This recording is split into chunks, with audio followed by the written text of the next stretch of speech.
কবরের শাস্তি হয় মূলত দুইটা কারণে। যত বেশি কবরের শাস্তি হচ্ছে এখন, সব কিন্তু বড় বড় পাপের কারণে হচ্ছে না।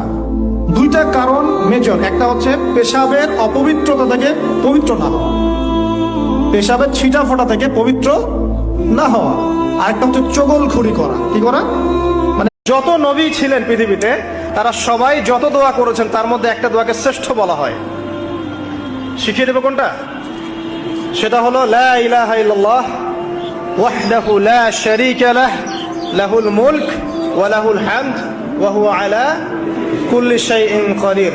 এই দোয়াটা একটা খুবই শক্তিশালী দোয়া আছে, সেটা হলো বিসমিল্লাহিল্লাযী লা ইয়াদুররু মা ইসমিহি শাইউন ফিল আরদ ওয়া লা ফিস সামা ওয়া হুয়া সামিউল আলিম। তিনবার করে এইটা যে পড়বে, এই যে জিন বলেন, ভূত বলেন, যে পেতনি বলেন, যেগুলো আমরা ভয় পাই, ঠিক আছে, চোখ লাগা বলেন, বদনজর বলেন, যা যা আছে, হিংসুকের হিংসা, কোনো